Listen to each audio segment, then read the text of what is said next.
دل کے نرم گوشوں میں خون ابلنے لگا تھا، دماغی قوتیں جامد ہو گئی تھیں۔ اس کا پاگل پن سچائی کی حدود میں شامل ہو رہا تھا۔ اگر وہ تھوڑی دیر اور کر جاتا تو بہت ممکن تھا وہ سب کچھ تباہ کرتے ہوئے اپنے دلی جذبات کو اجاگر کر دیتی اور کیمرے کی آنکھ ان تاثرات کو منفی رنگ دے کر کوئی اور مسئلہ کھڑا کر دیتی۔ معزز ناظرین، میں ہوں سندس حیات۔ ناول شکار کی 13ویں قسط آپ کے پیش خدمت ہے۔ کہانی کے بارے میں آپ اپنی آراء، اپنے خیالات کمنٹ سیکشن میں بتا سکتے ہیں۔ اپنے دوست احباب میں اسے شیئر کیجیے۔ چینل کو لائک اینڈ سبسکرائب کریں اور بیل آئیکن کو پریس کرنا نہ بھولیے گا۔ بے حد شکریہ۔ چلیے باس، گھر چلیں، یہ نہ ہو کہ دیر ہو جائے اور ہم دونوں کو خمیازہ بھگتنا پڑے۔ اچھا، رات کا کھانا کیا پسند کریں گے یہی بتا دیں۔ نہیں، یہاں نہیں، گھر میں آرڈر دوں گا۔ میری بات ذرا غور سے سنیے گا۔ ٹیکسی گھر تک نہ لے جائیں، گھر کی حدود سے قدرے دور اسے فارغ کر دیں، اور جو تھوڑی سی مسافت رہ جائے اسے پیدل طے کر لیں۔ اچھا جولی، اس سے پہلے کہ ٹیکسی میں ہم بیٹھ جائیں، ایک سوال اور ہے جو تحت الشعور میں کھلبلی سی مچا رہا ہے کہ گھر میں اگر ہر طرف اندھیرا ہو تو صرف تہ خانے کی ایمرجنسی لائٹ کام کرتی ہے، باقی پورے گھر میں اندھیرا ہوتا ہے۔ کیا یہ ممکن نہیں کہ ہم رات کے اندھیروں میں باہر نکل آئیں؟ آپ کی سوچ سے بہت آگے ہیں یہ لوگ۔ پہلی بات تو یہ ہے کہ اندھیرے میں بھی ان کے ہائی پاور کے مخفی کیمرے، جن کا آج تک ہمیں پتہ نہیں لگا کہ کہاں نصب ہیں، ہر چیز ریکارڈ کر لیتے ہیں، اور جو ہی آپ گھر کے دونوں بیرونی دروازوں سے باہر نکلتے ہیں تو مخصوص حدود تک گھر کے چاروں طرف سے آپ کیمروں کی زد میں ہوتے ہیں۔ یہ گھر نہیں، بہت بڑی جیل ہے۔ اسد علی اور ڈالی کی محبت ابھی ابتدائی دور میں تھی، وہ بھی آپ ہی کی طرح سوچتے تھے، اور ڈالی جہاں کہیں موقع ملتا تھا مجھے داستان غم سناتی رہتی تھی۔ جب بھی اسد علی دمشق جاتے تھے ڈالی کا چہرہ چمک اٹھتا تھا، اور میں اندر ہی اندر سوچتی رہتی تھی کہ اس حرارت سے میں بچی ہوئی ہوں۔ لیکن آج وہ وقت بھی آن پہنچا ہے کہ اس آگ میں ہم دونوں داخل ہو چکے ہیں، اور کوئی راستہ دکھائی نہیں دیتا کہ راہ فرار کی کوئی صورت بن سکے۔ تمہارا کیا خیال ہے کہ یہ سب جاننے کے بعد کنگ بزدل ہو جائے گا؟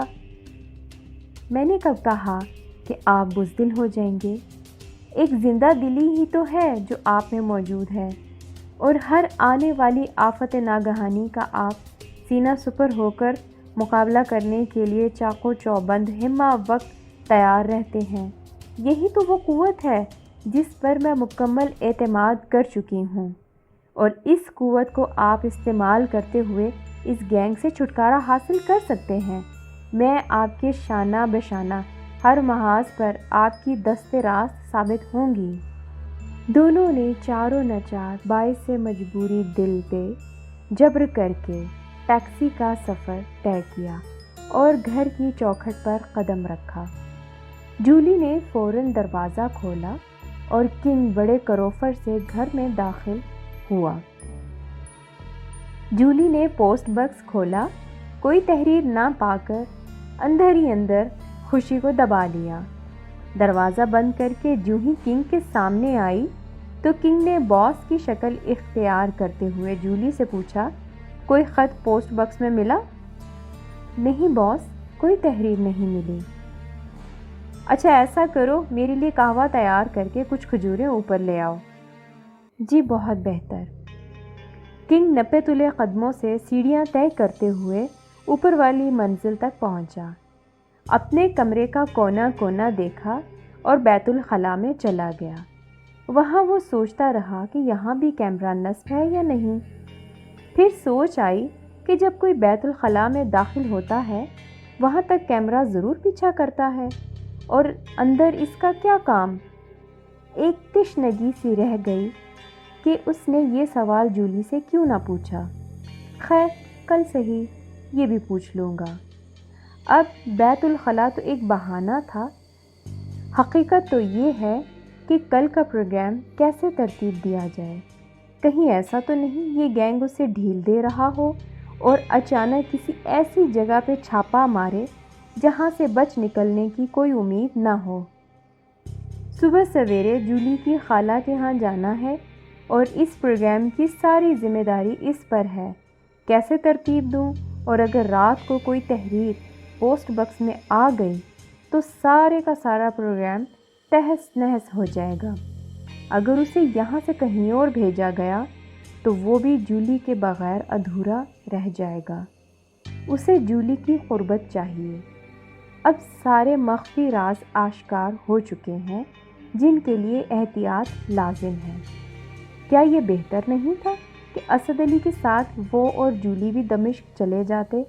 لیکن بقول جولی اچھا کیا ان کے ساتھ نہیں گئے۔ اسد علی کے متعلق ایک نیا باب کھل چکا ہے۔ وہ حکومتی سطح پر کام کر رہا ہے یا ایجنسیوں کا ایجنٹ ہے۔ بہرحال وہ بھی کسی طاق میں ہے۔ جانے کب اور کس وقت ہم لوگ اس کی گرفت میں آ جائیں۔ ڈولی تو بچ جائے گی اور جولی بھی، کیونکہ جولی کے متعلق اسد علی کے خیالات رحم پر مبنی ہیں۔ رہا سوال اس کا، تو شاید اب وہ اسے اپنا حریف سمجھتا ہے، کیونکہ اس کے آنے سے سارے کا سارا کنٹرول اس کے ہاتھ میں ہے اور اسے کنگ کے ہر حکم کی تعمیل غالباً چبھنے لگی ہو۔ اس کا یہ دورہ دمشق کا کیا نئی پالیسی مرتب کرتا ہے، اس پر غور و خوض ابھی باقی ہے۔ غالباً جولی کسی ایسی ترکیب سے کوئی مثبت راہ نکال سکے کہ ہم سب اس گینگ سے راہ فرار حاصل کر سکیں۔ ابھی تک تو سوائے جولی کے وہ کسی پر بھی اعتبار نہیں کر سکتا۔ انہی خیالوں میں سیڑھیوں کی جانب سے آہٹ سی ہوئی اور خیالات منتشر ہو گئے۔ باہر دیکھا تو جولی میز پر قہوہ اور کھجوریں سجا رہی تھی۔ بیٹھو بیٹھو میرے ساتھ۔ بھئی تمہارا کپ کدھر ہے؟ جی نیچے ہے باس۔ جاؤ اٹھا لاؤ، تم بھی یہاں آ کے بیٹھو۔ تھوڑی ہی دیر میں جولی بھی کنگ کے ساتھ آ بیٹھی۔ سناؤ، رات کے کھانے میں کیا بناؤ گی؟ جی آپ کی مرضی پر منحصر ہے۔ آج مارکیٹ میں سونے کا بھاؤ قدرے تیز لگا، دیکھتے ہیں مزید 2-3 روز میں کیا تبدیلی آتی ہے۔ رات کا کھانا اپنی مرضی سے بنا لینا، ذرا باورچی خانے میں دیکھ لینا، اگر کسی چیز کی کمی محسوس کرو تو بتا دینا۔ جی بہت بہتر۔ سنو، ڈولی کے جانے سے تم خود کو اکیلی تو نہیں سمجھتی؟ جی نہیں، آپ باس ہیں اور اس گھر میں موجود ہیں۔ آپ کی خدمت کے لیے ہمہ وقت ہمارا آپ کے ساتھ رہنا اشد ضروری ہے۔ جب آپ یہاں نہیں آئے تھے تو ہم دونوں اسد علی کے ساتھ جاتی تھیں، لیکن جب اسد علی صاحب اکیلے جاتے تھے تو میں اور ڈولی اس گھر میں موجود رہتی تھیں۔ اصل میں یہ گھر ہماری زندگی کا ایک حصہ ہے، اپنائیت سی ہو چکی ہے اس گھر سے۔ اس کے در و دیوار کو مدت سے جانتے ہیں ہم۔ جب تک کام پہ رہتے ہیں کام میں دل لگا رہتا ہے، جو ہی کام ختم ہوا گھر کی یاد ستانے لگتی ہے۔ گھر میں آ کر وہی مصروفیت، گھر کا کھانا ہم سب کو بہت اچھا لگتا ہے۔ چلیے دیکھتے ہیں رات کے کھانے میں کیا بناتی ہیں۔ بھئی میری ضرورت تو نہیں؟ توبہ جی توبہ، ہم کس لیے ہیں؟ ایسی سوچ تو ہمارے نزدیک تک نہیں آتی۔ چلو ٹھیک ہے، تم اب جاؤ اپنے کمرے میں تاکہ قدرے آرام کر لیں۔ جولی حکم کی تعمیل بجا لائی اور برتن لے کر نیچے باورچی خانے میں رکھ کر تہ خانے سے ہوتی ہوئی اپنے کمرے میں چلی گئی۔ ذہنی فیتے پہ چلنے والی فلم محرک ہو گئی۔ گھناؤنے کاموں میں رکھے قدم واپسی کا قصد کر رہے تھے۔ اس خوشی کے تاثرات جو اسے کنگ سے میسر آئے مسمار ہوتے نظر آ رہے تھے۔ بستر پر اوندھے منہ تکیے کی نرم روئی میں سانسیں دوبھر ہونے لگیں تو جھٹ سے کروٹ بدلی۔ کمرے کی چھت میں خوفناک حد تک دراڑیں بنتی نظر آئیں۔ ایسے لگ رہا تھا کہ زلزلہ آ گیا ہو۔ ایک ہیولا سا کمرے کا سکون تباہ کرنے پر تلا ہوا تھا۔ جولی سے برداشت نہ ہو سکا۔ آنے واحد وہ کمرے سے سرپٹ بھاگ کر باہر آ گئی۔ آسمان کی بلندیوں پر نظر پڑی تو قدرے سکون ملا۔ اس کا دل اس تیزی سے دھڑک رہا تھا کہ جیسے ایک بہت بڑا حادثہ ہو گیا ہو۔ چھٹی حس کچھ کہہ رہی تھی۔ سوچوں کے انبار میں اسے کچھ دکھائی نہیں دے رہا تھا۔ مان خیالات کا دھارا اس جانب چل نکلا کہ کل منگنی کی انگوٹھی اپنے آئیڈیل کی انگشت میں پہنانی ہے۔ کیسے ہوں گے لمحات؟ اپنی خوشی کو پروان چڑھتے دیکھ کر اس کا دل مچل اٹھا۔ وہ کمرے میں پھر سے آ گئی۔ ماں کی تصویر کو ہاتھوں کی نرم نرم انگلیوں میں تھامے وہ دل ہی دل میں بہت سی باتیں کہتی رہی۔ دیکھا ماں، آج مجھے جیون ساتھی مل گیا ہے۔ میری دلی خواہش تھی کہ تم زندہ ہوتی اور اپنے ممتا بھرے پیارے گیتوں سے اس خوشی کو دیکھ کر منور کرتی۔ چلو کوئی بات نہیں، ساری حسرتیں پوری تو نہیں ہو سکتی۔ ماں، کان ادھر کرنا، میں کل منگنی کرنے جا رہی ہوں تمہاری سہیلی کے پاس۔ بس دعا کرنا کہ یہ لمحات میسر آ جائیں۔ ہر طرف جال بچھا رکھے ہیں شکاریوں نے۔ ہاں ماں، آہنی جال ہیں جن میں ہمارے اجسام مقید ہیں۔ کیا مجال جو ہم ان کی قید سے آزاد ہو پائیں۔ تم اگر زندہ ہوتی تو ہم اس جنجال میں پڑنے والے نہیں تھے۔ میں اور باس آپ کے سائے تلے آزادانہ زندگی بسر کر سکتے تھے۔ کوئی راہ نظر نہیں آ رہی کہ فرار ہو سکیں۔ یہ قید ایک ایسی قید ہے جو ایک جزیرے سے کم نہیں۔ ہر طرف اندوہناک ٹھاٹھے مارتا ہوا سمندر اور آہنی کانٹوں والی باڑ، چاروں طرف کیمروں کی گمنام آنکھیں ہماری سانسوں کو گنتی ہوئی۔ آزادی کے تاثرات کو سرے سے ختم کیے ہم ان کے اشاروں پر ناچ رہے ہیں۔ ہمیں عمر بھر کی قید بامشقت کا سامنا ہے۔ یہاں سے مردہ اجسام بھی انہی کے ہاتھوں لحد میں اتارے جاتے ہیں۔ صرف ایک مکمل دن کے لیے ہماری سانسیں ابھی سے ابتر ہو رہی ہیں۔ کون جانے یہ پل نصیب میں ہے کہ نہیں۔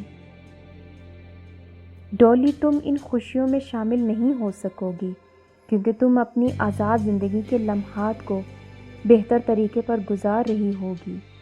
کیا ہی اچھا ہو کہ اسد علی تمہیں واپس نہ لائے اور اپنی باقی ماندہ زندگی تم بہتر طریقے سے اپنی من مرضی پر گزار سکو۔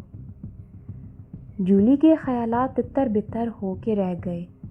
اسے ایسے سنائی دیا کہ کسی نے دروازے پہ لگی اطلاعی گھنٹی پہ ہاتھ کی بے رحم پوروں نے دباؤ ڈال دیا ہو۔ وہ سرپٹ بھاگی، دروازہ کھول کر ہر طرف نظر دوڑائی لیکن کوئی دکھائی نہ دیا۔ یہ ماجرا کیا ہے؟ کیا میرے کان بجنے لگے ہیں یا حقیقت ہے؟ ارتاشی ہاتھوں سے ڈاک چیک کرنے کے لیے بکس میں کلیدی گھمائی۔ ایسے محسوس ہو رہا تھا کہ ایک بم پھٹے گا جس میں ان کی تمام خوشیاں بھسم ہو کے رہ جائیں گی، لیکن اندر جھانکتے ہی خوشیاں دوبالا ہوتی نظر آئیں۔ کچھ بھی تو نہیں تھا پوسٹ باکس کے اندر۔ جولی نے کانوں کو کھجایا، پھر سے ارد گرد کا جائزہ لیا، لیکن ہر طرف ایک خاموشی کا تاثر تھا۔ مبادا میرے خیالات یہ سب تانا بانا بن رہے تھے۔ ایک لمبی سانس نے خدشات کا تاثر متوازی کیا اور وہ پوسٹ باکس کو بند کرتے ہوئے اس کا شکریہ بھی ادا کر رہی تھی۔ اسے پہلی بار پوسٹ باکس پر بہت پیار آیا، لیکن اطلاعی گھنٹی پر شکایت برقرار رکھتے ہوئے اسے گھورنے لگی۔ تم بھی کبھی بجنا بند کر دیا کرو، ہر وقت کی بے تکی راگنی ٹرن ٹرن۔ کبھی کبھار خوشیوں کے راگ بھی آلاپ لیا کرو۔ میرے کان تمہاری وجہ سے آرام نہیں کر پاتے۔ تم وہ جرس ہو جو صحرا میں دم توڑتے ہوئے مجنوں پر بے ساختہ بج اٹھی تھی۔ اس کی موت کا ماتم کرنے کے بجائے ٹرن ٹرن کے شادیانے بجا رہی تھی۔ یہ ٹرن ٹرن خوشیوں کے تاثرات ہرگز ہرگز نہیں۔ صفِ ماتم بچ جاتی ہے تمہاری اس منحوس آواز سے۔ مجھے تم سے نفرت ہے، تم بھوت ہو، چڑیل ہو۔ اور جولی کے ہاتھوں کی پوروں کا دباؤ گھنٹی کے بٹن پر اس قدر حاوی ہوا جیسے کسی کو موت کے گھاٹ اتارنے کے لیے گردن دبوچ لی ہو۔ گھنٹی کے بجنے کی متواتر آواز سے کنگ دروازے کے قریب پہنچا تو اس نے جولی کو آواز دی، تب جا کر گھنٹی کی جان چھوٹی۔ کیا بات ہے جولی؟ پوسٹ باکس میں کوئی پیغام آیا ہے؟ جی نہیں۔ تو پھر اس گھنٹی کو کیوں بجا رہی تھیں؟ جی میں چیک کر رہی تھی کہیں یہ خراب تو نہیں ہو گئی۔ تمہاری طبیعت تو ٹھیک ہے نا؟ جی میں بالکل ٹھیک ہوں۔ چلو آؤ اندر اور دروازہ بند کرو۔ جی بہت بہتر۔ کیا بنایا ہے کھانے میں؟ جی ابھی تیار کرتی ہوں۔ جولی یہ بتاؤ تم پوسٹ باکس کیوں چیک کر رہی تھی؟ کیا گھنٹی بجی تھی؟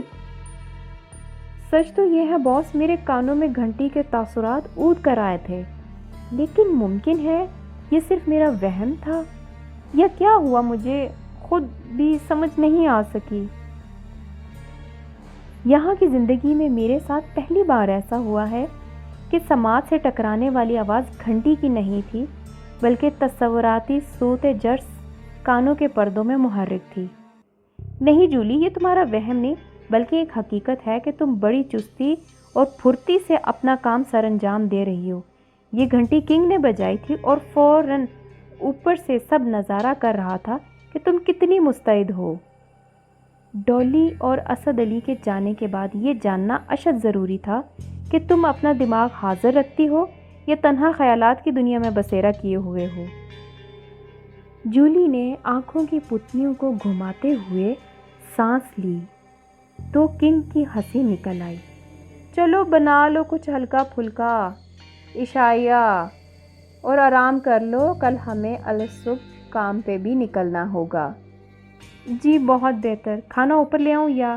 نہیں اوپر مت لانا، بس تیار ہو جائے تو آواز دے لینا، میں نیچے آ جاؤں گا۔ کہاں برتن اوپر نیچے لاتی رہو گی؟ کنگ نپے تلے قدموں سے سیڑھیاں چڑھتے اپنے کمرے میں چلا گیا۔ صوفے پر دراز ہو کے ٹانگیں پھیلائے، دماغ اصغر پر دونوں ہاتھوں کا دائرہ بنائے وہ گہری سوچ میں ڈوب گیا۔ اسے جولی کی حالت زار پر ترس آ رہا تھا۔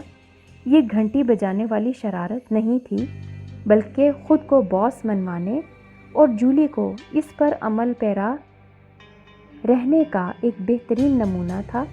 ایسا کرنا ضروری تھا تاکہ کل صبح کے لیے ایک لائحہ عمل تیار کیا جا سکے جس پر کسی کو شک و شبہ نہ رہ سکے۔ جولی کو جس قدر تکلیف اس گھنٹی نے پہنچائی وہ حقیقت پر مبنی تھی۔ اس کی خوشیوں کی قاتل ہے یہ گھنٹی جو ہر لمحے اس کی گردن پر تیز دھار تلوار کی مانند وار کرنے پر تلی رہتی ہے۔ جتنا صدمہ جولی کو آج جھیلنا پڑا ہے شاید اس سے پہلے اس نے کبھی ایسا سوچا بھی نہ تھا۔ ماضی اور آج میں بہت فرق ہے۔ آج اس کی جولی کو تو کیا، اسے بھی کوئی ایسی رکاوٹ پسند نہ ہوگی جو ہماری راہ میں روڑے اٹکائے۔ وہ جولی کے لیے سب کچھ ہے۔ اسے بھی اپنی زندگی کا ساتھی چننے کا پورا حق حاصل ہے۔ وہ اس کے خیالات پر آنچ تک نہ آنے دے گا۔ کس قدر پاگل ہو گئی تھی وہ جب پوسٹ باکس سے کچھ نہ ملا اور گھنٹی بجنے کے عمل کو وہ اپنے دل و دماغ پر اس قدر حاوی کر گئی کہ جنون کی حد تک پہنچ گئی۔ حساسیت کو دھچکا لگا، دل کے نرم گوشوں میں خون ابلنے لگا تھا، دماغی قوتیں جامد ہو گئی تھیں۔ اس کا پاگل پن سچائی کی حدود میں شامل ہو رہا تھا۔ اگر وہ تھوڑی دیر اور کر جاتا تو بہت ممکن تھا وہ سب کچھ تباہ کرتے ہوئے اپنے دلی جذبات کو اجاگر کر دیتی اور کیمرے کی آنکھ ان تاثرات کو منفی رنگ دے کر کوئی اور مسئلہ کھڑا کر دیتی۔ جولی کا یہ رخ اس کی سچی محبت کا غماز ہے۔ وہ کسی صورت بھی اب اپنی دل کی تمنائیں زائل نہیں کرنا چاہتی۔ نہ جانے کتنی سسکیوں میں زندگی گزاری ہے اس نے، کیا کیا رنج و الم نہیں سہے، کتنے ظلم ہوئے ہوں گے اس پر جو نہ چاہتے ہوئے بھی وہ برداشت کرتی چلی آ رہی ہے۔ ایک عورت کی آزادی کو پنجرے میں بند رکھا ہے، اتنا بڑا ظلم اور کیا ہوگا کہ غمی اور خوشی کے تاثرات پر بھی پہرے لگے ہوئے ہوں، ہر وقت ایک خوف طاری ہو کہ اب نہ جانے کیا ہوگا۔ یہ خوف جان لیوا ہے۔ جولی کا ارتاش میں آنا برحق ہے۔ کل کے سفر میں وہ کسی کی دخل اندازی برداشت نہیں کرے گی۔ خوشیوں سے مہکتا ہوا ایک آنگن ہوگا جہاں رسم منگنی ادا ہوگی، اور پھر ہمیں راہ فرار تلاش کرنا ہوگی۔ یہاں دم گھٹ جائے گا ہمارا، یہ ہمارا مسکن نہیں ہے۔ سوچوں کی عمیق گہرائیاں مکڑی کے جال کی مانند مزید الجھتی گئیں، اور ان سے چھٹکارے کے حل تلاش کرنے میں کنگ کی تمام تر توانائیاں صرف ہونے لگیں۔